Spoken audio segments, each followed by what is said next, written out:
네, 선재규 선임 기자 함께하겠습니다. 어서 오세요. 안녕하세요. 네, 안타깝네요. 네, 네. 우리가 됐으면 좋았을 텐데. 네.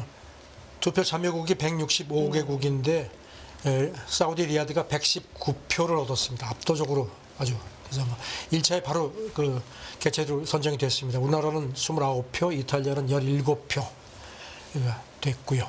2030 엑스포 네. 결국에는 사우디에 돌아갔습니다. 이게 좀 표차가 그래도 컸어요. 예, 네. 굉장히 컸죠. 사우디 외무장관이 회견하면서 국제사회가 우리의 그 비전 2030을 신뢰한 걸로 기대한다 하면서 기대에 부응하겠다고 최선을 다해서 개최하겠다고 다짐을 했습니다. 사우디는 사실 초반부터 그 우리나라하고 이탈리아에 비해서 일찌감치 그 유치전에 뛰어들었고 아무래도 뭐 이제 오일머니 네. 공세가 대단했죠. 왕세자가 그 아주 사활을 걸고 유치에 사활을 건 걸로 그렇게 분석이 됐습니다. 뭐 지금 보수 이슬람 왕정 이미지 탈피하고 그 다음에 이제 이런 그 탈석유 경제에 대한 어떤 그런 부분을 집중적으로 부각을 시켰습니다. 네. 뭐 엄청난 돈을 투자를 했죠. 지금 그 보면은 2030년까지 사우디는 그 자기 나라 전체에 대해서 3조 3천억 달러, 우리 돈으로 한 4,296조 원 정도를 투자할 예정이고 이 가운데 78억 달러, 우리 돈으로 한 10조 1천억 원 정도를 엑스포에 쓸 예정입니다. 네. 사실 애초부터 말씀해 주셨지만 사우디는 굉장히 일찌감치 유치전에 뛰어들었고 뭐 빈살만 왕세자가 정말 주도권을 쥐고 이렇게 유치전을 펼쳤기 때문에 우리는 막판 뒤집기를 좀 기대를 해봤었는데 역부족이었던 것 같습니다. 관련돼서 또 어떤 얘기 있을까요? 이탈리아 쪽에서는 아주 매우 실망스럽다. 뭐 이렇게 반응이 나왔습니다. 네. 로마 시장이 이번 그 표결되고 나서요 매우 실망스러운 패배다 이렇게 아쉬움을 드러냈습니다. 네. 그리고 패배를 받아들일 수밖에 없다. 그 리야드가 압도적으로 승리했다 이렇게 얘기를 했습니다. 이탈리아 언론도 뭐 사우디 유치가 예상됐다는 반응을 보였는데요. 하지만 그 한국에 비해서 득표수가 뒤진 데는 좀 상당히 좀 충격받은 모습입니다. 아, 이탈리아가 우위해졌다. 네. 그 일간 그 레페브리카는 지난 3년간의 유치전에서 얻은 표가 거의 없다. 그리고 최소 목표에도 도달하지 못했다고 비판했습니다. 사실 근데 우리는 굉장히 좀 끝까지 그래도 노력을 많이 했었는데 멜로니 총리가 불참한 건 어쨌든 끝까지 사활을 걸진 않았다. 뭐 이런 인상도 줬던 것 글쎄요, 같은데요. 그러니까 로마 유치가 좀 희박하다고 판단해서 아마 불참한 모양인데 여기 대해서 표결 결과에 대한 그 입장도 아직까지 나오지 않고 있습니다. 네. 조금 좀 그래서 보는 시각들이 곱지가 않습니다. 그렇군요. 2030 엑스포 결과는 나왔고요. 사우디아라비아가 개최를 하게 됐습니다. 네, 우리로서는 좀 아깝게 됐는데요. 자, 다음 얘기해 보겠습니다. 바이든 대통령 필수 의약품 미국에서 미국 노동자가 생산 어떤 얘기를 한 걸까요? 바이든 대통령이 그저께 백악관에서 네. 그 공급망 회복 강화위원회 이게 이제 신설이 됐는데요. 첫 회의를 열었습니다.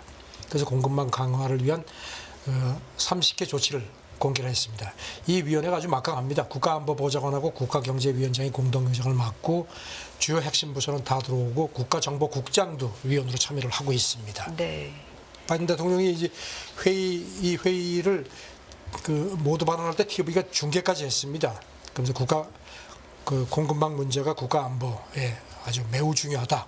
그래서 어떤 조기 경보 체계를 구축해야 한다 하면서 특히 미국 가정이 필요한 의약품 안정적으로 공급할 수 있도록 이 필수 의약품은 미국에서 미국 노동자들이 더 많이 생산하도록 그렇게 하겠다. 그래서 이제 국방물자 생산법도 발동하겠다고 밝혔습니다. 네. 미국에서 미국 노동자가 이 부분이 상당히 좀 네. 귀에 꽂히는데요.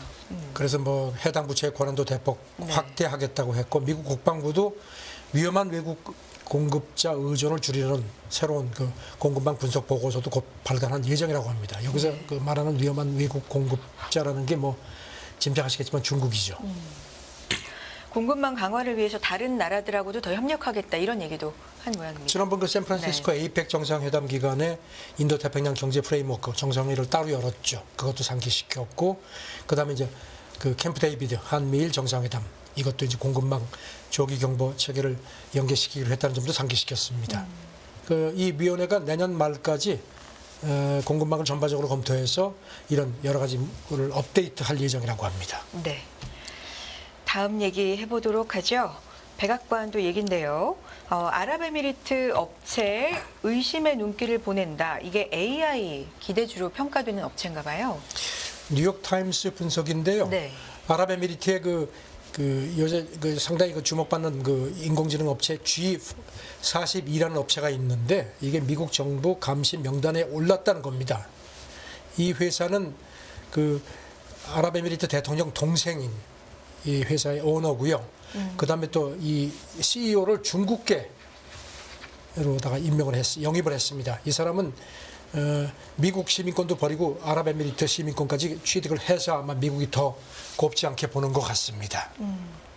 핵심은 중국으로 AI 기술이 흘러갈 수 있다. 그렇죠. 이 부분이군요. 회사가 최근에 굉장히 국제국장 계약을 많이 따냈습니다. 보니까 챗 GPT하고 챗 GPT 만든 오픈 AI하고도 계약을 하고, 그다음에 미국 실리콘밸리 스타트업하고도 슈퍼컴퓨터 주문 계약도 체결을 했다는 겁니다. 네.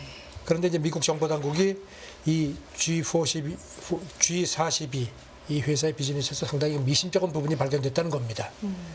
특히 화웨이, 신호판 같은 중국 대기업들하고 관계를 맺고 있는 그런 부문에 대해서도 상당히 의심의 눈초리를 보낸다는 겁니다. 그리고 또 미국 사람 몇백만 명의 생체 정보를 중국 정부에 넘길 수 있는 그런 걱정을 하는 걸로 아마 알려지고 있습니다. 네. 또 어떤 부분들 있습니까? 그래서 경고를 한 겁니까? 네, 그래서 네. 백악관 이 회사 오너가 지난 네. 6월에 백악관에 왔는데 그때 설리반 국가안보보좌관이 상당히 이런 의구심을 표명하면서 관계를 중국 기업들하고 관계를 끊으라고까지 압박을 한 모양입니다. 네. 그리고 이미 그때 제재 대상에 올릴 수 있다고 경고를 했는데 이번에 이제 제재 대상에 올렸다는 겁니다. 그리고 또 윌리엄 벌스 CIA 국장도 아랍에미리트를 얼마 전에 가서 이 문제를 또 거론을 했다는 겁니다. 네. 앞서서 경고 한 번을 하고 이번엔 아예 리스트에 올라간 올렸다는 거군요. 겁니다. 네. 자, 이렇게 기술 유출에 대해서 굉장히 예민하고 민감하고 뒤로는 전쟁이라고 할 만큼 그런 일들이 있는데 시진핑 주석 얘기를 좀 해보죠. 이런 얘기를 했어요. 지재권 보호 강화하고 외자 기업 권익을 지킬 것이다. 앞선 뉴스하고 좀 연결된 것처럼 보이네요. 네, 중국 관영통신 신화가 전했는데 시진핑이 그저께 공산당 중앙정치국 제14 집단 학습을 했는데 그때 이제 이런 지재권 같은 거 보호를 강화하고 외자 기업, 이제 외국 기업의 합법적 권익을 보호하는 게 중요하다 이렇게 강조를 했다는 겁니다. 그래서 법치도 강조하고 시장화, 국제화 이런 걸 해서 인류 비즈니스 환경을 만들어서 외자를 많이 유치하자 이렇게 하도록 그렇게 지침을 내렸다는 겁니다. 네. 그래서 더욱 개방형 경제 시스템을 더욱 더 높은 수준으로 올리라는 것까지 당부를 한 모양입니다. 네. 여기에다가 소비에 대한 언급도 한 것 같은데요. 중국 정부 네. 고문, 이 사람은 정육nen이라고 체나이 국제관계연구소 소장인데 이 사람이 지난 토요일에 위챗에 글을 올렸는데요. 비슷한 맥락입니다. 중국 경제를 더 개방하고 규칙에 기반한 시장 육성이 필요하다. 그다음에 이제 특히 중산층 확대를 통한 소비 기반 사회 구축이 필요하다는 점을 제안을 한 걸로 되어 있습니다. 지금 전반적으로 어떤 국제 수요가 상당히 많이 좀 이렇게 침체되어 있는데 그래서 중국이 내수 시장을 더 강하게 육성하는 게 필요하다는 점을 강조했고요. 지금 현재 이 사람 지적은 중국의 중산층 인구가 한 4억 명 정도인데 2035년까지 많게는 한 8억 명 정도 한 2배로 늘리면은 해외 투자자들도 훨씬 더 중국 시장에 더 매력을 가질 거다 이렇게 지적을 했습니다. 네. 중국이 상당히 내수 쪽에 좀 신경을 계속해서 좀 많이 쓰고 있는 것 같습니다. 사실 중국이 작년 4월에 이른바 내수시장 지침을 통일시켜가지고 발표를 했습니다. 네. 그런데 이제 이 정 소장 지적은 지방에서 제대로 이행되지 않고 중국 기업 간의 거래에서도 잘 지켜지지 않기 때문에 비용이 많이 올라간다는 겁니다.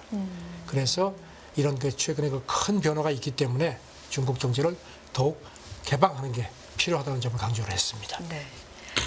또 이런 부분 위해서는 이제 고쳐줘야 될 게 있을 텐데 외국 기업들이 중국 사업에 어려움으로 꼽는 부분들 이 부분도 좀 생각을 해봤다고요. 그러니까 예측이 네. 안 된다는 겁니다. 일괄되지 않고 예측할 수 없는 규제 때문에 외국 기업들이 굉장히 불만이 많다. 그러니까 이거를 빨리 종식시키는 게 중요하다는 점도 강조를 했습니다. 그렇죠. 중국 가서 사업을 한다라고 생각할 때 큰 장점은 굉장히 시장이 크다라는 건데 그런데 예측이 안 되는 예측이 거죠. 좀 불가한 건 굉장히 불안한 요소죠. 그렇죠. 네. 자, 그런 부분까지 살펴봤고요. 다음 얘기 해봅니다. CNBC 보도인데요. 한국 증시가 저평가돼 있다. 그런데 재벌 지배 구조와 저조한 배당 얘기를 했네요. CNBC가 이제 전문가 진단을 이렇게 종합을 했는데요. 네.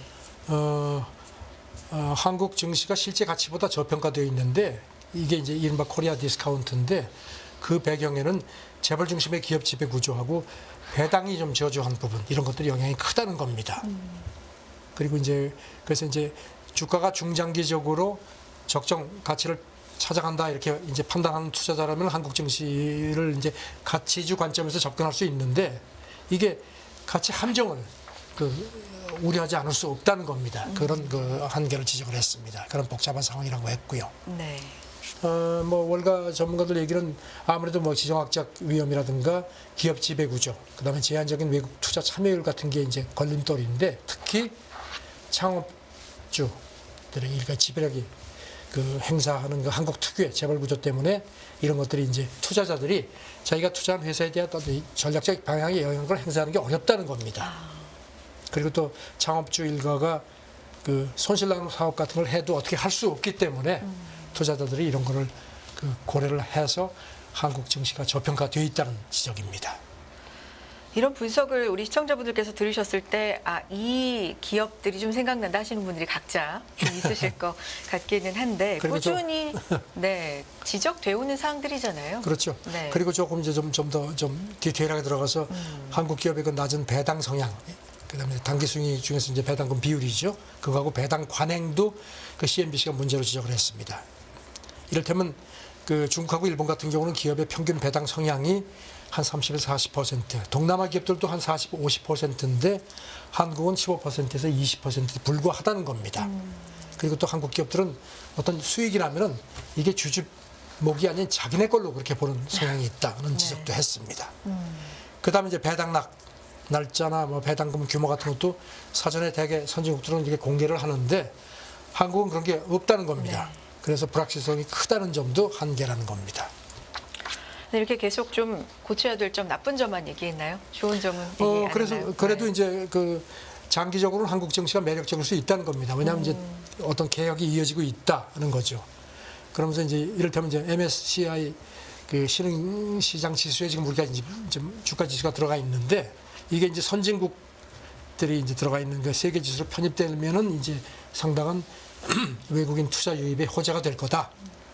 그런 얘기인데 이제 그래서 이제 이런 MSCI 세계 지수 편입 가능성도 커지는 걸로 진단이 되는데 하지만 그렇게 되려면 좀 시간이 더 걸릴 거다. 이런 식의 진단도 나왔습니다. 주식 시장도 그렇고 채권 시장도 그렇고 우리가 선진 시장 진입에 좀 많이 바라고 있고 여러 가지 조건들을 갖추려고 노력을 하고 시도를 합니다만 좀 어려운 점이 있죠. 그렇지만 이렇게 된다면 장기적으로 매력적일 것이다라는 분석도 그렇습니다. 나오고 있군요. 다음 얘기 해보겠습니다. 미국, 유럽, 중국, 인도인 다수가 가난한 나라 기후위기 대응을 도와야 한다라고 했는데 이게 어떤 얘기입니까? 이제 내일부터 두바이에서 이제 COP28 회의가 열리죠. 내일부터입니까? 네. 그거 앞두고 이제 유럽 투자은행 이게 이제 유럽연합 장기 투자 상구죠. 거기가 이제 연례 조사한 결과를 어제 이제 로이터가 보도를 했습니다. 보니까 이제 미국, 유럽, 중국, 인도 이제 주요 공유 배출국들이죠. 이런 국민의 다수가 가난한 나라의 기후 위기 대응을 도와야 한다는 식의 응답을 상당 비율이 했다는 겁니다. 네. 한 60% 미국하고 유럽 연합 같은 경우는 한 60% 이상이 기후위기 보상기금 출연이 필요하다는 얘기를 했고요. 그다음에 중국 같은 경우도 중국이 좀 의외네요. 4분의 3 정도가 이렇게 도와야 된다는 얘기를 했다는 겁니다. 네. 자기들이 아마 공해를 많이 배출하니까 그런 약간 도덕적인 어떤 그런 의무감 같은 거를 좀 느끼기는 하는 모양입니다. 네. 그리고 이제 또 이번 회의에서 다뤄져야 할 또 다른 뜨거운 감자가 이제 화석 연료 단계적 폐지인데 사실 이거 쉽지가 않죠. 근데 중국하고 인도 응답자의 90%가 단기적으로 폐지를 해야 된다. 자기들도 쓰긴 쓰는데 좀 이렇게 좀 편치가 않다는 그런 의미인 것 같습니다. 네. 또 어떤 얘기들 했나요? 그리고 뭐 이제 네. 기후 위기가 생활 이제 인프레, 그다음에 소득 불균형 심화하고 지금 국제사회가 도전한 세 가지 큰 도전이라는 그런 견해를 보였다는 거고요. 여기 대해서 그 유럽 투자은행 부총재 얘기는 국제사회가 기후 위기 심각성을 훨씬 더 절감하고 있는 게 뒷받침됐다. 그러면서 이런 그 사회 경제 불균형 해소를 통해서만 기후 중립 세계로 갈 수 있다는 점에 대한 경각심이 커졌다. 그런 얘기를 하는데 글쎄 이 경각심만 가져서는 안 되죠. 행동에 옮겨야 되는데 과연 이번에 이제 특히 화석 연료 단계적 폐지 문제가 이제 논의가 될 텐데 이게 아마 또 이게 산유국들하고 이제 석유업계에서 워낙 그 견제를 심하게 하니까 어떻게 될지 모르지만 좌우지간 이런 그 조사 결과를 봐도 많은 사람들이 점점 위기감을 갖는다는 것은 뒷받침되는 것 같습니다. 뭐 이제 위기 정도가 아니라 정말 코앞이다. 그냥 와 있다라는 얘기는 정말 많이 물론이죠. 하고 듣는 것 같은데요. 이해관계 이 부분이 이제 어떻게 해결이 될지 뭐 국가 간에도 그렇고 소탐 대실이 안 돼야 네. 됩니다. 이 콥 28회의랑 그러고 보니까 오펙 플러스 회의가 연기가 돼서 이게 좀 날짜가 비슷하게 그렇죠. 네요. 네. 오펙 플러스 회의가 연기된 네. 거하고 또 묘하게 물렸죠. 내일부터 열리는데 이거 앞두고선 지금 그 탐사보도 매체가요. 네. 그 지금 콥 28 의장이 그 아랍에미리트 산업 기술 장관인데 이 사람이 또 국영 석유 기업 CEO도 겸하고 있습니다. 그래가지고 그때부터 와 어떻게 석유회사 사장이 이 환경회의 이걸 의장이 되느냐는 뭐 네. 얘기들이 많았거든요. 그런데 또 이 탐사보도 매체가 폭로한 게 있는데요. 네. 이 사람이 지난 7월에서 10월까지 이제 회의 준비를 위해서 각국하고 접촉할 때 썼다는 브리핑 자료를 입수해서 공개를 했는데 거기 보니까 이렇게 접촉하면서 자기네 그 석유가스 비즈니스도 동시에 시도한 걸로 되어 있다는 겁니다. 그래가지고 그게 또 좀 논란이 되고 있습니다. 네. 이를테면 뭐 독일에 대해서도 우리가 가스를 좀 주겠다는 뭐 이런 식으로 또 이제 접근을 했다는 겁니다. 그리고 또 브라질한테도 어떤 식으로 좀 이렇게 그 자기들이 그 더 많이 투자할 수 있다는 점을 슬그머니 언급하면서 조세 회피처 목록에서 빼달라 뭐 이런 얘기도 했다는 거고요. 그다음에 아제르바이잔에 대해서는 천연가스하고 그 깨끗한 전력, 그걸 유럽에 수출하는 에너지 허브가 되도록 돕을 테니까 좀 투자를 같이 하자, 뭐 협력을 하자는 얘기도 했다는 얘기입니다. 문건에 언급된 것들 좀 자세히 보면은 그러면 또 어떤 내용이 15개 나라가 언급이 됐다고 하는데요. 네. 이 중에 한 2개국은 접촉은 했지만 사업론이 없었다고 해명을 했고요. 또 다른 2개국은 회의 자체가 없었다고 해명을 했는데 지금 보면은 그 아랍에미리트 같은 경우는 이 문건에 대해서 뭐 고개를 흔들긴 하지만 아주 완강하게 부인을 안 한다는 겁니다. 뭐가 조금 캥기는 게 있다는 게 이쪽 매체 쪽 얘기고요. 네. 그래서 지금 그린피스 관계자 얘기는 석유회사 CEO가 이 기후 이거 유엔 기후 협약 그 당사국 총회 28차 총회 의장이 될 때부터 알아봤다. 그러면서 이제 더 이상 그러지 말고 진짜 심각한 기후위기 대책 마련에 매진을 하는 게 좋겠다 하는데 글쎄요. 이걸 계기로 해서 이 사람이 좀 더 경각심을 가질지는 두고 봐야겠습니다. 네. 알겠습니다. 내일 또 내일 모레 이렇게 걸쳐서 오펙 플러스에서는 어떻게 결정이 나는지도 주목을 해봐야 될 것 같고요. 자, 다음 얘기 해봅니다. 요즘에 사진을 완전히 예쁘게 찍어주는, 그러니까 필터라고 하잖아요. 예, 그런 어플이 굉장히 많은데 저는 이런 솔직히 얘기가 이걸 있나요? 처음 네. 봤습니다. 아, 모르셨어요? 네, 잘 몰랐습니다. 네. 그러니까 뭐 이거 포토샵이라는 건 뽀샵 어쩌고 하는 얘기를 들었는데 이렇게 성형수술 효과를 이렇게 시뮬레이션 해가지고 이렇게 사진 보여주는 걸 필터 기능이 있다면서요. 그러니까 플랫폼에. 포토샵은 추후에 추후고 작업을 해야 이거는 되지만 사전에 실시간으로. 네네. 그런 게 이거를 이게 이제 특히 여성하고 10대 소녀, 특히 10대 소녀 어떤 굉장히 연구에 돼 있고 그래서 어떤 정치적인 어떤 뭐 좀 영향을 줄 수 있다는 얘기들이 많은데 실제로 그 페이스북하고 인스타그램을 운영하는 메타 CEO인 그 저커버그가 이 필터 기능을 이게 아이들한테 좋지 않으니까 금지시키자고 내부에서 아마 제안을 한 모양인데 그걸 반대했다는 겁니다. 그러면서 그런 우려는 가부장적 발상이다. 그리고 분명한 수요가 있지 않느냐 이래서 이제 반대를 했다는 겁니다. 네. 그러니까 이게 조금 좀 보도가 돼서 지금 좀 논란이 되고 있습니다. 그래서 여기 대해서 캘리포니아, 콜로라도를 비롯한 미국의 33개 주 정부가 제소를 했다고 합니다. 그래서 이제 제소하고 나서 처음에는 이제 그 소장 공개를 못 했는데 이게 이제 법원에서 공개할 수 있도록 해서 이제 이거를 캘리포니아 법무장관이 며칠 전에 공개를 했습니다. 그래서 이런 문제가 있다 하면서 저커버그를 비판을 했습니다. 이런 문제가 또 제기가 그리고 또 뭐 되는군요. 네. 부모 동의 없이 13살 미만 그 이용자 개인정보도 뭐 수집을 했다 이런 얘기인데 여기 대해서 메타 쪽에서는요. 뭐 다른 플랫폼에도 이런 것이 있는데 우리도 나름 굉장히 뭔가를 규제하고 있다 이렇게 얘기를 하는데 목소리가 이렇게 썩 그냥 이게 크지는 않습니다. 네. 짧게 하나만 볼까요? 트럼프 후보라고 해야 될까요? 전 대통령. 또 오바마 케어 폐기 공약. 트럼프가 2017년 취임하고 나서요. 네. 그 오바마 케어, 그러니까 전 국민 건강보호법이죠. 이거를 상당히 못마땅했던지 네. 그거를 제1의 과제로 폐지하겠다고 했는데 그때 못했습니다. 왜냐하면은 공화당인 그 존 맥케인 상원의원 이 사람은 결국 이제 고인이 됐죠. 네. 그때 뇌종양을 앓고 있었는데 이 사람이 본회의에 참석해가지고 반대를 했습니다. 상원에서. 그래가지고 한 표가 부족해서 이게 부결이 됐습니다. 그리고 또 공화당에서 소송도 제기했는데 실패했습니다. 그런데 트럼프가 내가 다시 당선이 되면은 이거 반드시 폐지하겠다 이렇게 얘기를 했는데 다시. 백악관은 오히려 반색을 합니다. 왜냐하면 이제 공화당 의원들, 공화당 지지층도 상당히 이거 괜찮은 거야 하는 상황인데 트럼프가 고집을 피우니까 야 이거는 우리한테 오히려 우리한테 이제 호재다 하는 식의 그런 표정 관리를 하는 모양입니다. 참 복잡합니다. 그렇군요. 계속해서 뭐 이런 공약들 새롭게 나오고 네. 네, 양쪽에서 어떤 차이가 있는지가 나오겠지요. 들어보겠습니다. 국제뉴스 살펴봤고요. 선재규 선임기자 함께했습니다. 고맙습니다. 네, 감사합니다.